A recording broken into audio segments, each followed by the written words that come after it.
ইসলামী bank Bangladesh PLC এর প্রধান কার্যালয়ের সামনে ব্যাংকের স্বার্থ রক্ষা এবং নবনিযুক্ত বিতর্কিত চেয়ারম্যানের পদত্যাগের দাবিতে দিনভর আন্দোলন করেছে ইসলামী ব্যাংক গ্রাহক ফোরাম। সকাল থেকেই কয়েকশো গ্রাহক ব্যাংকের সামনে জড়ো হন এবং প্রতিবাদী স্লোগান দিতে থাকেন।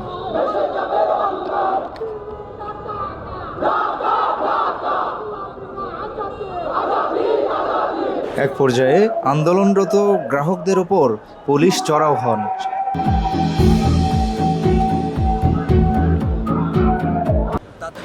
লাঠিচার্জ, টিয়ার গ্যাস ও জলকামান ব্যবহার করে তাদেরকে ছত্রভঙ্গ করে দেন। এখন অনেক বেশি সচেতন, তারা অনেক কিছুই বুঝে। তাই আমরা দেখতে পাচ্ছি গত কয়েকদিন আগে যাকে চেয়ারম্যান হিসেবে নিয়োগ দেওয়া হয়েছে, 5 আগস্টের পরবর্তী সময়ে বাংলাদেশ ব্যাংক থেকে তাকে বাইর করা হয়েছে। একই ব্যক্তিকে আবার এই ইসলামী ব্যাংকে পদায়ন করার মাধ্যমে আমরা বুঝতে পারছি যে এখানে আবার এস এ আলমকে এখানে পুশিং করা হচ্ছে। সেটা আমরা সাধারণ গ্রাহকেরা কোনোভাবেই হতে দিতে পারবো না, কারণ আমরা দেশকেও ভালোবাসি, দেশের অর্থনীতিকে ভালোবাসি, আমরা দেশের ব্যাংকিং ব্যবস্থাকে ভালোবাসি। তার জন্য যদি যা করতে হয় আমরা সেটা করতে প্রস্তুত, কোনোভাবেই আমরা এটাকে ছাড় দেব না ইনশাআল্লাহ। এ বিষয়ে জানতে চাইলে প্রত্যক্ষদর্শীরা বলেন, আজ সকাল 9টা থেকে ঢাকার মতিঝিলে ইসলামী ব্যাংকের প্রধান কার্যালয়ের সামনে ইসলামী ব্যাংক গ্রাহক ফোরামের ব্যানার ফেস্টুন নিয়ে সাধারণ গ্রাহকেরা সম্পূর্ণ শান্তিপূর্ণ ও নিয়মতান্ত্রিকভাবে অবস্থান কর্মসূচি পালন করছিলেন। ব্যাংকের আমানতকারী ও গ্রাহকদের স্বার্থেই তারা এই আন্দোলন করছিলেন।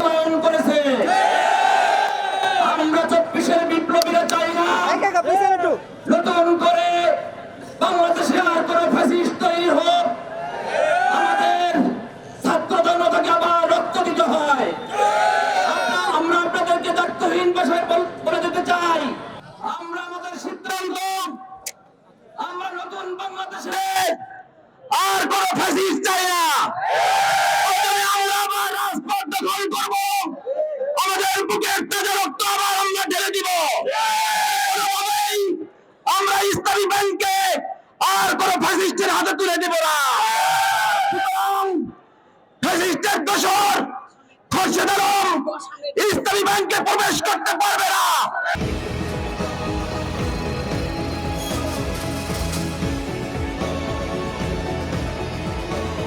কিন্তু অত্যন্ত দুঃখের বিষয়, পুলিশ কোনো উস্কানি ছাড়াই সকাল 9:30টার দিকে নিরীহ ও শান্তিপূর্ণ আন্দোলনকারীদের উপর লাঠিচার্জ ও জলকামান নিক্ষেপ করেন। এতে অনেকেই আহত হন। আমানতকারী ও গ্রাহকদের নিয়মতান্ত্রিক ও শান্তিপূর্ণ অবস্থান কর্মসূচিতে হামলা করা পুলিশের কাজ নয়। পুলিশের এই অযাচিত বল প্রয়োগ ও দমনপীড়ন অত্যন্ত নিন্দনীয় এবং মানবাধিকারের লঙ্ঘন। বর্তমান নিয়োগকৃত চেয়ারম্যানকে ফ্যাসিস্ট আখ্যা দিয়ে গ্রাহকরা বলেন, বিগত দিনে একটি নির্দিষ্ট মহলের মাধ্যমে ইসলামী ব্যাংক সহ দেশের ব্যাংকিং খাতে যে নজিরবিহীন লুটপাট ও ধ্বংসযজ্ঞ চালানো হয়েছে, দেশের মানুষ তা ভুলে যায়নি। গ্রাহকরা মনে করেন, নতুন নিয়োগপ্রাপ্ত চেয়ারম্যান আওয়ামী ফেসিবাদের দোসর। তাকে এই গুরুত্বপূর্ণ পদে বহাল রাখলে ব্যাংকটি আরও ভয়াবহ লুটপাটের মুখে পড়বে এবং সাধারণ মানুষের আমানত অনিরাপদ হয়ে পড়বে।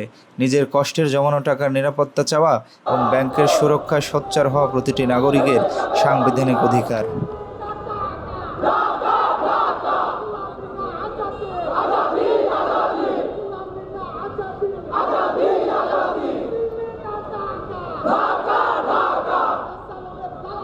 হুশিয়ার সাবধান, হুশিয়ার সাবধান, হুশিয়ার সাবধান।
সম্মানিত দেশবাসী, আপনাদেরকে আমি আজকের এই মুহূর্ত বেদনা বিদুর মুহূর্তকে আপনাদেরকে আমি যে বিষয়টি জানাতে চাচ্ছি সেটা হলো 2017 সালে ফ্যাসিস্ট হাসিনার সহায়তায়, আইন শৃঙ্খলা বাহিনীর সহায়তায় ইসলামিক ব্যাংকের চেয়ারম্যান এবং এমডিকে বাধ্যতামূলক পদত্যাগ করিয়ে ইসলামিক ব্যাংকে এস আলমের হাতে তুলে দেওয়া হয়েছিল। 2017 সালের 5ই জানুয়ারি এই ব্যাংকটাকে এস আলমের হাতে তুলে দেওয়া হয়েছিল। আপনারা জানেন, এস আলমের হাতে তুলে দেওয়ার পর এই ব্যাংক থেকে নামে বেনামে 1,05,000 কোটি টাকা সে লুট করেছে। দুর্ভাগ্যজনক হলেও সত্য, বিএনপি সরকার ঠিক একই কায়দায় আইন শৃঙ্খলা বাহিনীর সহায়তায় এমন একজন ব্যক্তিকে এই ব্যাংকের চেয়ারম্যান নিযুক্ত করেছে, যে ব্যক্তি এস আলমের লুটপাটের সহায়তাকারী হিসেবে চিহ্নিত। 5ই আগস্ট বিপ্লবের পর সে বাংলাদেশ ব্যাংকে ঢুকতে পারে নাই, তাকে তাড়িয়ে দেওয়া হয়েছে। সে লুটপাটের সহযোগী হিসাবে সর্বমহলে পরিচিত, যার কারণে বাংলাদেশ ব্যাংক তাকে ঢুকতে দেয় নাই, তাকে তাড়িয়ে দিয়েছে কুকুরের মতো করে। সে দুদকের মামলার আসামি। রংপুরে থাকা অবস্থায় এই ব্যক্তি দুর্নীতি করেছিল, সেই দুর্নীতি প্রমাণিত হয়েছে, সেই মামলায় এখনো রয়েছে। এরকম একজন ব্যক্তিকে ইসলামী ব্যাংকের চেয়ারম্যান নিযুক্ত করা হয়েছে কেন, দেশবাসী তা জানতে চায়। এই ব্যাংক আবার লুটপাটের জন্য এস আলমের দোসরকে আবার এস আলম যাতে লুটপাট করতে পারে এই জন্য তার হাতে তুলে দেওয়া হচ্ছে। আজকে শত শত নয়, হাজার হাজার পুলিশ নিয়ে আসা হয়েছে এস আলমের দোসরকে এই বিএনপি নিযুক্ত এই চেয়ারম্যানকে ব্যাংকে ঢুকিয়ে বোর্ড মিটিং করতে চায়।